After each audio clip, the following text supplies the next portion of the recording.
খাগড়াছড়িতে রাতভর সংঘর্ষে ৩ জন নিহত হয়েছেন। সংঘর্ষে আহত ৯ জন সদর হাসপাতালে চিকিৎসাধীন। পরিস্থিতি নিয়ন্ত্রণে খাগড়াছড়ি সদরে জারি হয়েছে ১৪৪ ধারা। এদিকে সংঘর্ষের প্রতিবাদে রাঙামাটি ও বান্দরবানে বিক্ষোভ মিছিল হয়েছে। এ নিয়ে আলোচনা করতে আমাদের সঙ্গে যুক্ত হচ্ছে নিরাপত্তা বিশ্লেষক অবসরপ্রাপ্ত এয়ার কমান্ডার ইশফাক ইলাহি চৌধুরী এবং রাঙামাটি থেকে আমাদের সহকর্মী আছেন হিমেল চাকমা। শুরুতেই সবশেষ পরিস্থিতি জানবো সহকর্মী হিমেল চাকমার কাছ থেকে। হিমেল, এখন বর্তমান পরিস্থিতি কেমন?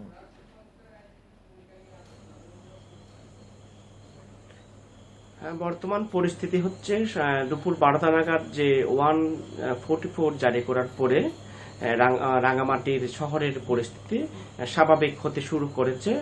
অর্থাৎ আমি দেখেছি যে পুরো রাঙামাটি শহরে সেনাবাহিনী বিজিবি টহল দেখেছি আমি, যার কারণে সকালে যে সমস্ত রাস্তাঘাটে মানুষের যে জড়ো হওয়ার যেটা ছিল সেটা আপাতত নাই। তবে যেহেতু রাত্রের বেলা যেহেতু মানুষের মধ্যে একটু গুজব আতঙ্ক ছড়িয়ে পড়ে সেটা আছে, যেহেতু এখনো 144 ধারা বলবৎ রয়েছে, যার কারণে রাঙামাটি শহরে কিন্তু মানুষের জমায়েত বলে নেই চলে। অর্থাৎ বর্তমান যে পরিস্থিতি সেটা স্বাভাবিক বলা যায়, তবে এখনো পর্যন্ত পুরোপুরি স্বাভাবিক নয়। তবে সকালের ঘটনার পরে যারা আহত হয়েছেন তারা হসপিটালে চিকিৎসার জন্য গিয়েছেন। আমি সর্বশেষ যে তথ্য পেয়েছি 54 জন টোটাল রাঙামাটি জেনারেল হসপিটালে চিকিৎসা নিয়েছেন, তার মধ্যে 19 জন ভর্তি আছে। তো একজন নিহত আছে, তার পরিচয় কিন্তু এখনো পাওয়া যায়নি। তার লাশ মর্গে রাখা হয়েছে আমি যতটুকু জানেছি। যে ডেড বডি বলা হচ্ছে তিনি একজন পাহাড়ি সম্প্রদায়ের, তার বয়স 25 থেকে 26 এ ধরনের হতে পারে, তবে তার পরিচয় এখনো পর্যন্ত নিশ্চিত হওয়া যায়নি। তবে যে সমস্ত আমি আহতগুলো দেখেছি তারা অনেকের মাথায় আঘাত, পিঠে আঘাত, ধরনের বড় ধরনের আঘাত ছিল। তবে কিছু কিছু যাদের আঘাত কম তারা কিন্তু প্রাথমিক চিকিৎসা নিয়ে চলে গেছেন। তো আমি হিমেল, যেটা আপনার কাছে দেখেছি একটু জানতে চাইবো যে সংঘাতটা আসলে হয়েছে খাগড়াছড়ির পরে কিন্তু রাঙামাটিতেও তার প্রভাব পড়েছে। এই সংঘাত নিয়ে আসলে স্থানীয়রা কি বলছে?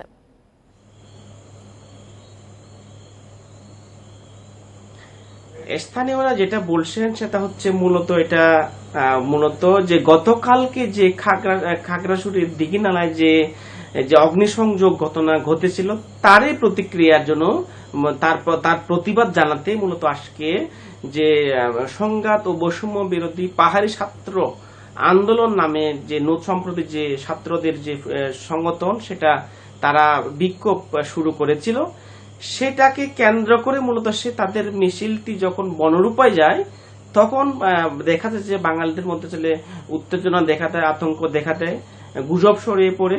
তো এক পর্যায়ে মূলত সেখান থেকে মূলত ঘটনার সূত্রপাত, সেখান থেকে মূলত চারদিকে ছড়িয়ে পড়ে।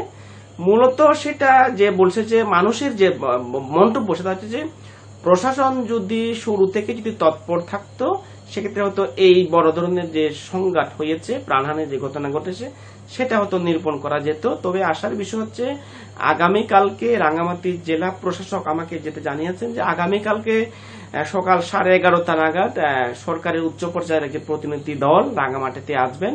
রাঙামাটিতে এসে যে জনপ্রতিনিধি, সুশীল সমাজ, যারা স্টেক হোল্ডার আছেন তাদের সাথে সভা করার কথা রয়েছে। তবে এখনো পর্যন্ত কিন্তু 144 ধারা কিন্তু বলবৎ রয়েছে। 144 ধারা এখনো বলবৎ আছে এবং আপনি যেমনটি বলছিলেন পরিস্থিতি অনেকটাই এখন স্বাভাবিকের দিকে যাচ্ছে। আইন শৃঙ্খলা বাহিনীর ভূমিকা নিয়ে একটু জানতে চাইবো যে ভূমিকা কেমন দেখছেন, কতটা তৎপর তারা? আসলে আমরা শুরুতে সকালে পুলিশের যে মিছিল যে পরিমাণ ছাত্র বৈষম্য বিরোধী ছাত্ররা যে পরিমাণ তারা বিক্ষোভ মিছিল করেছে তাদের সংখ্যা আসলে অনেক ছিল, প্রায় 1000-এর উপরে ছিল। কিন্তু আমি দেখেছি যে পুলিশের সংখ্যাটা ছিল না। পাশাপাশি যদি বলি যে এখানে তো সেনাবাহিনী যদি কন্টিনিউ থাকে তাদের উপস্থিতি আমরা দেখিনি, যার কারণে সংখ্যাটা হঠাৎ করে ছড়িয়ে পড়ে। যখন দুপুর 12টার পরে 12:30 পরে মূলত আইন শৃঙ্খলা বাহিনী মাঠে নামে, তবে তখনই কিন্তু বড় ধরনের ঘটনা ঘটে গেছে। তার অর্থাৎ 1টার আগ পর্যন্ত, সকাল 10:30 থেকে 1টা পর্যন্ত মূলত আমরা দেখেছি যে সংঘাত ছড়িয়ে পড়ে পুরোতে। আঞ্চলিক পরিষদের যে প্রধান যে কার্যালয়, অর্থাৎ যেখানে সন্তুলার মান বসেন, সেটা অগ্নিসংযোগ করে যে তাদের যে আঞ্চলিক পরিষদের যে গাড়ি পার্কিং করা গাড়িগুলো পুড়িয়ে দেওয়া হয়েছে। রাঙামাটির বনরূপার যে দোকানপাট সেগুলো ভাঙচুর, অগ্নিসংযোগের ঘটনা ঘটেছে। তবে প্রশাসন যদি আগে ভাগে হয়তো যদি তারা অ্যালার্ট থাকতো, সেক্ষেত্রে এটা সম্ভব, নিয়ন্ত্রণ করা যেত।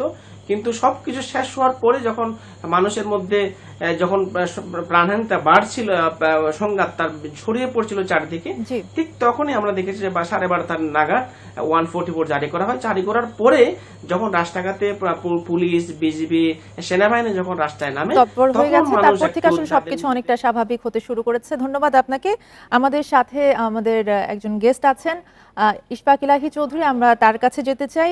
আপনাকে স্বাগত জানাচ্ছি ইন্ডিপেন্ডেন্ট সংবাদে। আমরা যেমনটা আমাদের প্রতিনিধির কাছ থেকে শুনছিলাম বর্তমান পরিস্থিতি, আপনার কাছে প্রশ্ন রাখতে চাই যে এই সময়ে পাহাড়ের সংঘাতের কারণ কি বলে মনে করেন? পাহাড়ে এই ধরনের সংঘাত অতীতেও হয়েছে এবং অত্যন্ত, এবার যেমন হলো, অত্যন্ত একটা ছোট ঘটনা নিয়ে আপনার শুরু হলো খাগড়াছড়ি দিঘিনালা, এবং তারপরে অত্যন্ত দ্রুত এটা একটা আহ দাঙ্গায় রূপ নিল। এই ঘটনাগুলো আবার হয়তো থেমেও যাবে, কিন্তু আবার এটা হবে। কারণ যে ওদের যে ভিতরে যেসব ইস্যু রয়ে গেছে, এই যে দেখুন আপনার ইয়েতে আক্রমণ যেগুলো টার্গেট হয়েছে, সেগুলো কিন্তু ওই যে আপনার আমাদের যে আজকে থেকে প্রায় 27 বছর আগে আমাদের একটা শান্তি চুক্তি হয়েছিল, সেই শান্তি চুক্তির পূর্ণ বাস্তবায়ন কিন্তু হয়নি। এবং এই বাস্তবায়ন না হওয়ার ফলে বাঙালি যারা সেটলার্স বলা হয়, ওখানে যারা যারা পরে গিয়েছে, এবং সেখানে যারা আদিবাসী যারা ছিল, এদের মধ্যে যে অবিশ্বাস এবং বোঝাপড়ার অভাব, এই সামান্য বিভিন্ন অজুহাতে এগুলো ফ্লেয়ার আপ করে এবং হিংসাত্মক রূপ নেয়। এবারও যখন দেখেন আমাদের সরকার, অন্তর্বর্তীকালীন সরকার বিভিন্ন চ্যালেঞ্জের সম্মুখীন। আপনি যেসব আজকের হেডলাইন গুলো বললেন প্রথমে, তার প্রত্যেকটা হেডলাইনই কিন্তু আশঙ্কাজনক, যেগুলো আমাদের দেশে হওয়া উচিত ছিল না। কিন্তু তার মধ্যে এই আজকের যে গতকালকে থেকে যে পাহাড়ে যে অস্থিরতা বিরাজ করছে এবং অশান্ত পরিস্থিতি, আমার মনে হয় এটা একটা মেজর চ্যালেঞ্জ। এবং এটা শুধুমাত্র ল অ্যান্ড অর্ডার চ্যালেঞ্জ বললে এটাকে ভুল বলা হবে। এটাকে অত্যন্ত সামাজিক দৃষ্টিকোণ থেকে, রাজনৈতিক দৃষ্টিকোণ থেকে এবং ভূ রাজনৈতিক দৃষ্টিকোণ থেকে এটাকে দেখতে হবে। কারণ এই বিষয়ে যদি একটু জানতে চাই, যেহেতু চ্যালেঞ্জের কথা বলছিলেন, এই সংঘাতের পেছনে দেশি বিদেশি কোনো গোষ্ঠীর হাত রয়েছে বলে কি মনে করেন? আমাদের সামনে কোনো প্রমাণ নাই, তবে এই কিছুদিন আগেও আপনি দেখেছেন যে বান্দরবনের কুকিচিন তারা একটা সংঘাতের সৃষ্টি করেছিল, যেখানে তাদের সাথে আবার হাত মিলিয়েছিল কিছু জঙ্গি গোষ্ঠী, এবং তারা এমনকি ব্যাংক লুট প্রকাশ্য দিবালোকে তারা বিচরণ করছিল। তো তার ফলে আমরা একটা যৌথ বাহিনীর অভিযান হলো, অভিযানে বেশ কিছু জঙ্গিরা তারা পালিয়ে গেল, সন্ত্রাসী গোষ্ঠী কিন্তু সাধারণ মানুষের কিন্তু অনেক কষ্টের সম্মুখীন হলো। এবং এই প্রত্যেকটা যখন ঘটনা ঘটে, এর ফলে কিন্তু শান্তিপ্রিয় সাধারণ মানুষ তারা ক্ষতিগ্রস্ত হয়। আমি আপনাদের ইয়েতে দেখলাম, সোশ্যাল মিডিয়াতে দেখলাম যে অনেকে তাদের ঘর বাড়ি ছেড়ে পাহাড় জঙ্গলে আশ্রয় নিয়েছে, বাচ্চা কাচ্চা সহ।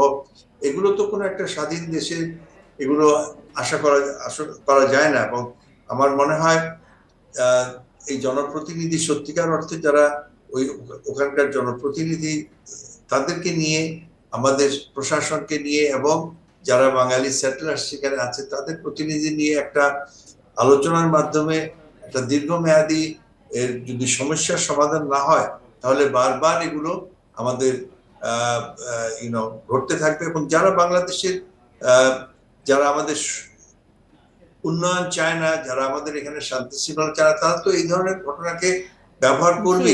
জনাব ইশফাক ইলাহি চৌধুরী, আপনার কাছে সবশেষ একটা প্রশ্ন জানতে চাইবো, একটু ছোট করে যদি বলেন যে সারা দেশ থেকে তুলে নিলেও পার্বত্য অঞ্চল থেকে কিন্তু সতর্কতা তুলে নেয়নি যুক্তরাষ্ট্র। এই পাহাড়ের সংঘাতের বিষয়ে আসলে তাদের কাছে তথ্য কি ছিল কিনা? আমি তো সেটার অ্যাক্সেস নাই, কিন্তু তারা তো সব খবর রাখে। সুতরাং তারা তারা এখানে দেখেন আপনার আহ, আমাদের সীমান্তে ওপারে আপনার আরাকান যুদ্ধ চলছে, সেখানে আরাকান আর্মি আছে, আমাদের 10 লক্ষ 11 লক্ষ রোহিঙ্গা ওখানে আছে, তার মধ্যেও একটা বিরাট একটা অশান্ত পরিস্থিতি সেখানে। আপনার কুকি চীনের কথা বললাম, এবং পাহাড়ের যে বৃহত্তর জনগোষ্ঠী যেটা বাঙালি, চাকমা, ম্রো, ত্রিপুরা, তাদের মধ্যেও তো এই যে আপনারা বললেন যে শান্তুল্লাহ অফিসটা পুড়িয়ে দেওয়া হয়েছে, এগুলো কিন্তু ভালো লক্ষণ নয়। এবং এগুলোকে আমরা যদি অ্যাড্রেস না করি, এগুলোকে যদি আমরা সমাধানের পথে না যাই, শুধুমাত্র আইন শৃঙ্খলা বাহিনী, সেটা সেনাবাহিনী হোক, বিজিবি হোক, পুলিশ দিয়ে এগুলো হবে না। এগুলোকে আপনাকে সামাজিকভাবে, রাজনৈতিকভাবে এটার মোকাবেলা করতে হবে এবং দীর্ঘমেয়াদী একটা সমস্যার সমাধান করতে হবে। জি, আপনাকে অসংখ্য ধন্যবাদ আমাদের সাথে যুক্ত হওয়ার জন্য।